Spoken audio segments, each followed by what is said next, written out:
नमस्कार। वर्तमान मु आपको द्रौपदी एवं अक्षय पात्र कथा कहवाक जाऊँगी। आपण मैंने ये गपटी शुणी सारा सब्सक्राइब करेंगे एवं लाइक करेंगे बोली अनुरोध करुच्ची। वर्तमान मो गपटी आरंभ करुच्ची। आपण मैंने जानी पांडव माने वनवास जाते 12 वर्ष वनवास जाते से समय जितेबले गले कृष्ण तो द्रौपदी बहुत द्रौपदी भल पाती से भी भल पाती तेणु से द्रौपदी गला बेले गोटे अक्षय पात्र देते से पात्र रे जेते जाके द्रौपदी खाई नथिबे सेते जाके पात्र रे सबु प्रकार जिनस तैयारी हम किंतु जदि द्रौपदी खाईदेले आउ से खाइबा जिनस बाहर कि किसी ना तेणु द्रौपदी सबुथरक जितेबले रांधती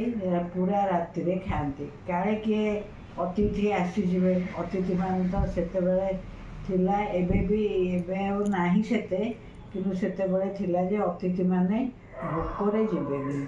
तेणु एमाने वनवास करथिले भी अक्षय पात्र पाई सब कर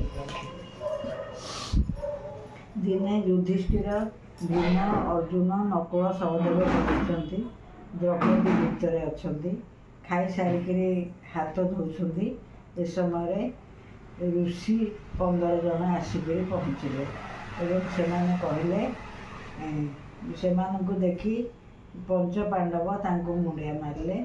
एवं कहले आमको आशीर्वाद करंतु। ऋषि माने तो महारागी थिले से जड़े ऋषि कहले आमको बहुत भोक शीघ्र आमको कौन खाइबा दियो नहले आमे अभिशाप देबू से ऋषि माने अभिशाप दौले कहले आमे गाधेबाकू जाऊँ नदी की नदी आसला बेलू खाद्य रेडी से गाधेबाकू पड़े ऋषि माने द्रौपदी की युधिष्ठिर पचारे से कहले मुझे खाई कि ना केमती करवा ऋषि मैंने अभिशाप देले पर आहरी असुविधा हो तेणु कौन करेंगे से चिंतार बस ए समय द्रौपदी कृष्ण को चिंता करें कृष्ण को जमी कहले हे वासुदेव आमको रक्षा कर ठीक 5 मिनट पर कृष्ण से तो भगवान हसी हसिका आसिले तांको देखी युधिष्ठिर कहले तमें केमती कृष्ण हठात पहुँची गला से कहले हाँ भाविली किसी गोटे विपद हो मोर मत द्रौपदी मत पूजा कले एवं द्रौपदी मत डाकिले मुझे पलि आसी कथा कौन तुम मैंने सब कहीं मन दुखरे बस सांगे सांगे युधिष्ठिर सब कथा कहले ऋषि मैंने गाधे जाइछन्ति अक्षय पात्र सब खाइबा सरी जाइछि ऋषि मैंने आमको अभिशाप देवे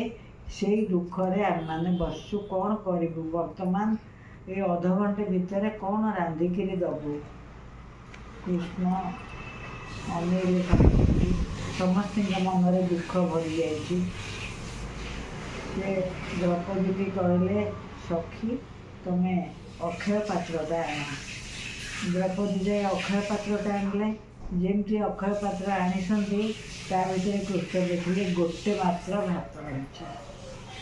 तेणु से कहले ठीक अच्छी कहीकि निजे हसी हसिका से भात टी खाईदे जमी से भात टी खाई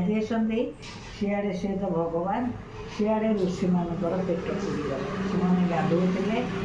पेट पूरीगला से कहले हठात केमती पेट पूरीगला आम तो भोक होता पूरा पेटे पेटे से खाई तेणु से कौन कले ऋषि मैंने खाई सियाड़े पड़े आउ युधिष्ठिर पाख आसले